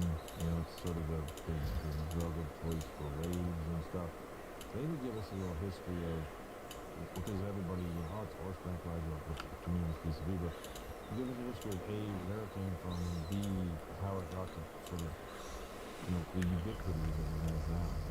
I think they're deep. Oh, You want to know deep? we got time. Let's go. You want to go deep? It's okay. Okay. Well, I want to get to the book, but I want to talk to that because it's a great story. But I just technically I want to. We're starting with the sort of the overall science of it. I feel like, I feel like I should go deep because one reason that I know so much is because of you. Oh my lord! It's absolutely because of you. The one reason that I've been able to get so unbelievably deep into this stuff is that you gave me the opportunity to do it. So I'll go into it. The discovery of PCP was this watershed moment where, for the first time, there was an anesthetic that didn't cause respiratory depression. And this was a huge deal because in the past it was all food, opioid type thing, that basically kind of almost put you into a deep sleep coma type state. And suddenly there's this new type of drug that actually seems to increase your blood pressure slightly, and yet you lose consciousness and have no symptoms. Sorry. This is PCP. It's PCP. Okay. Yeah. So there's this guy, Rick Maddox, and in the pilot of my show, I actually went to this graveyard where his body resides in Grand Forks, North Dakota, I believe. And later became founded in the Franklin for his discovery. And his widow, who talked about his pride that the Queen of England gave her horse PCP, and she's like one of the things in the US. Queen of England gave the horse PCP. Yeah. And she gave these things as poetry, he was a poet. Yeah, so anyhow, all these things I know because of you. And so All these things I know.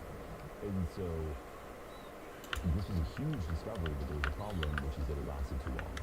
It worked really well as an anesthetic, but people were out for too long, and when they would come out of it, they were all whacked out, and it took them too long to recover, and the pharmaceutical company that was developing these Park Davis in Detroit needed something that was rapidly metabolized. Right. And there was this chemist named Calvin Stephen that went to university, and he was studying this rearrangement reaction with a group of people. Again, I actually reached out to some of these people while working on my show, so then as a result of you, and I tracked down one of the co-authors of the original scientific publication that led to the discovery of ketamine.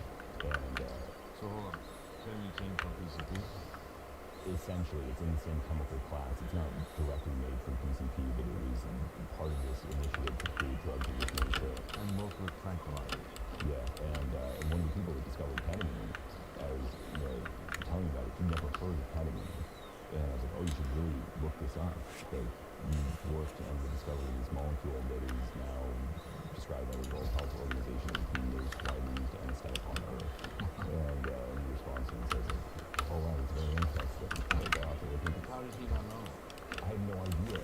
I guess you could just be some guy working in a lab and you're just thinking like, oh, I'm looking at alpha ketol rearranging reactions or whatever, and you don't know that this chemistry that you're going to lead to.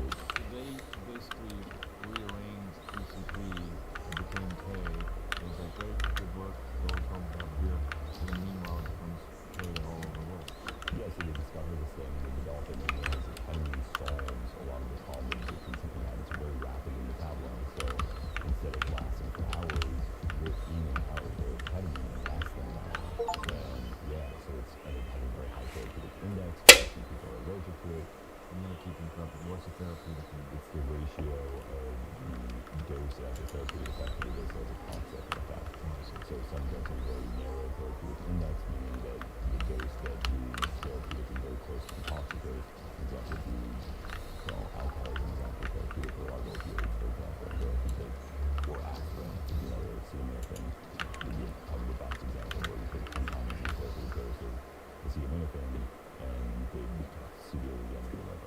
said this was a drug that was very well tolerated, kind of like the perfect anesthetic in a lot of ways, and it did cause this weird hallucinatory effect, but so what, not a big deal to ignore that. And for a while, no one really talked about it. And they still fucking read this drug Epic. did this thing, and the thing that it did was weird, but it wasn't being exploited by anyone for any non-medical purposes. But then that started to change dramatically in the 1970s.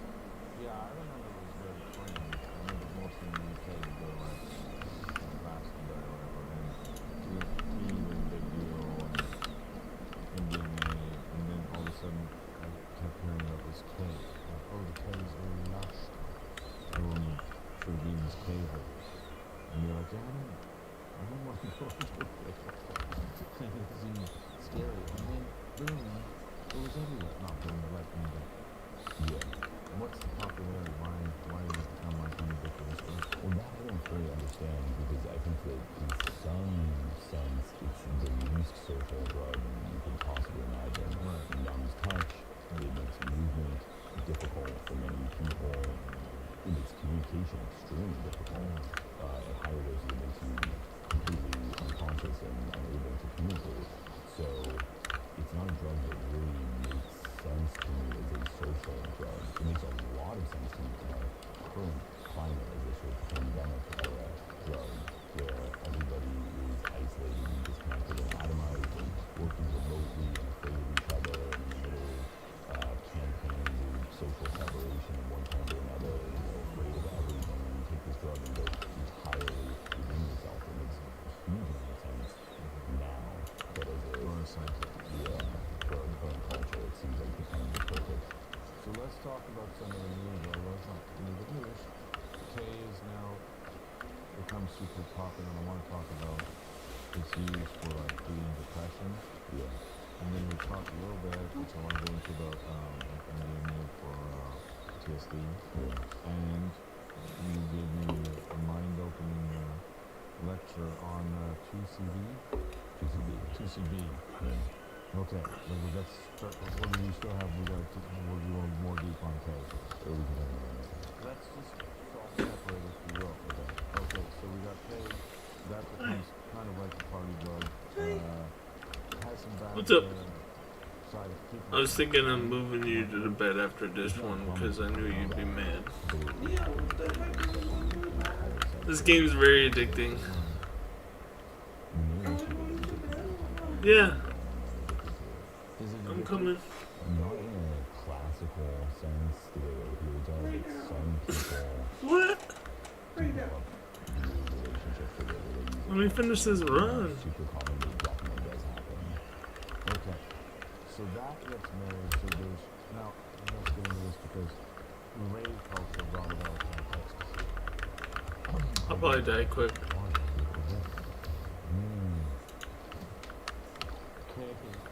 Safe rapping, not very professional. K becomes popular. Yeah, E. So E is famous everywhere, and that sort of gets usurped by Molly and what is the difference in what happened? Molly, MDMA, this drug MDMA, and then have a bunch of different slang terms. MDMA started as a Why? Nathan fucking texted me at midnight and asked if he could get an earlier shift on Saturday. And I'm literally just gonna tell him, like, you cannot text me at midnight, dude. Yeah, what? Like, literally, what the hell? So, like, I'm not texting him right now, but I'm literally gonna text him in the morning and be like, hey, like, it would be, like, really cool if you could text me, like, only when I'm at work, or if we could just talk to each other at work, like. Yeah, you shouldn't feel comfortable doing that. Yeah. Who do you text that like that? Like,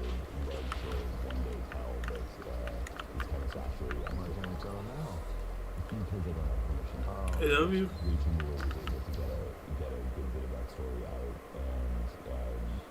Interesting, and so this chemist was friends with another chemist named Alexander Shulgin, and he was the greatest psychedelic chemist who has ever lived, who has ever been the master of all masters, yeah. And who invented LSD?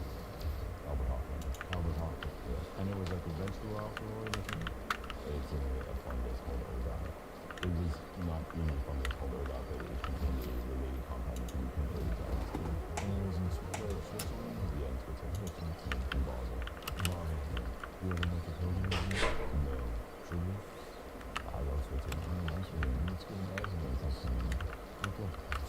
about San Francisco. So is this when the hippies adopted? Is this early days, like 60s?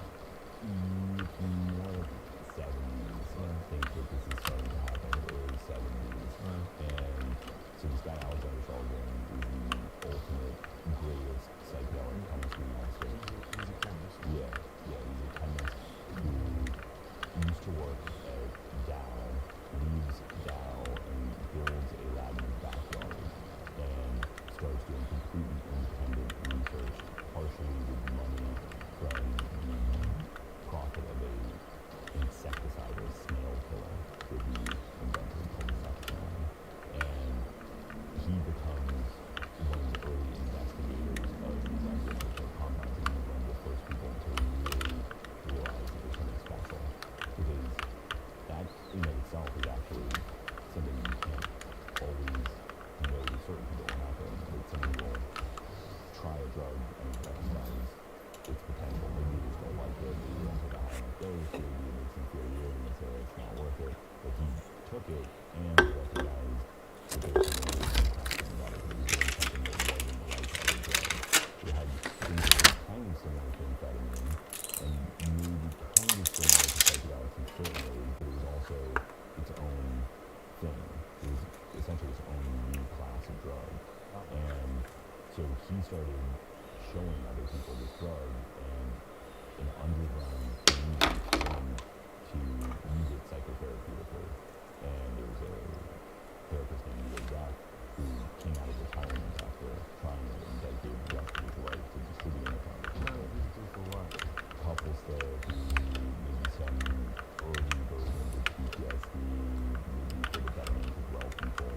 So now, I think, and you can correct me if I'm wrong anytime I say anything, but they're using it now for PTSD treatment.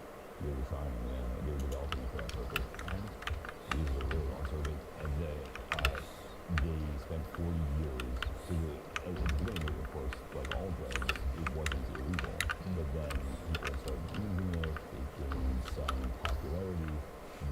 The government decided to place it in Schedule 1. And there was a campaign to prevent that from happening.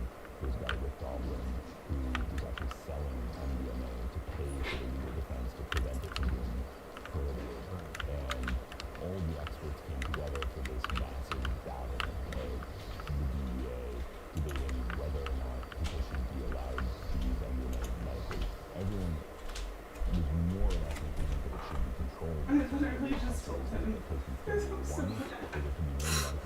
You just texted him? I thought you went back to bed. No, I literally said, hey Nathan, I'll see what I can do, but I have an ask.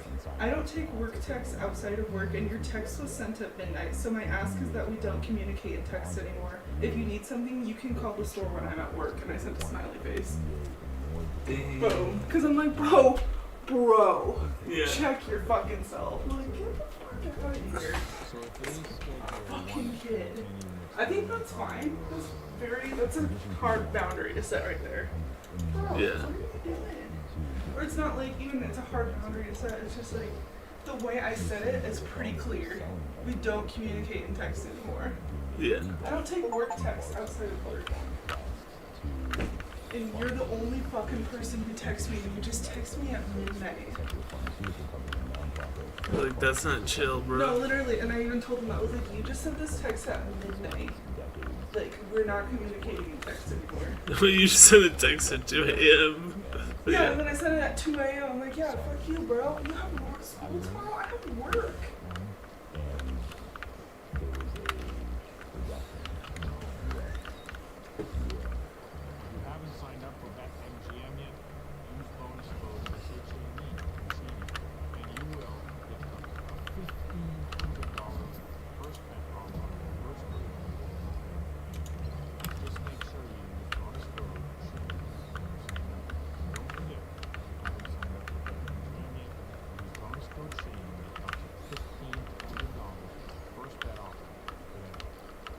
So what's the difference between MDMA and MDA and MALA? The difference between MDMA and MDA is the presence of a methyl group on the nitrogen atom, so it's like analogous to the relationship between amphetamine and methamphetamine.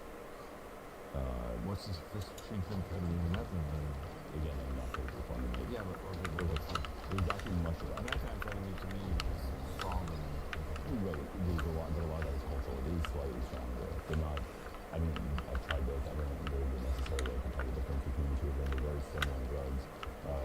But the issue is that when we talk about drugs, it's so often a product of our cultural associations and cost and the distribution networks surrounding certain drugs. So amphetamine and methamphetamine may be extremely similar, pharmacologically and chemically, but culturally, you have one that is prescribed to affluent college students and professionals to really do their jobs better.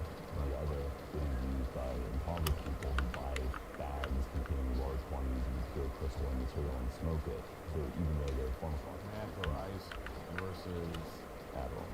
Yeah. that's a different topic. Adderall sort of went from 0 to 60. It's like it was sort of nowhere. But Adderall, Lithium, like ADHD, and then it was everywhere all of a sudden. Adderall, and it's still, I mean, it's that's got to be up there with Oxy as an overprescribed drug, no? That's the fear, I think. But again, I think all this stuff is more a function of the anxieties of the culture than people realize. They always talk about these drug usage patterns as if it's a product of the drug as opposed to a product of the culture. What's the anxieties of the culture, for example? Lack of productivity, lack of financial security, feelings of precarity, feelings of striving to maintain some semblance of And balance. these drugs affect those fears. Oh, absolutely, yeah. I mean, if you're in a financially precarious position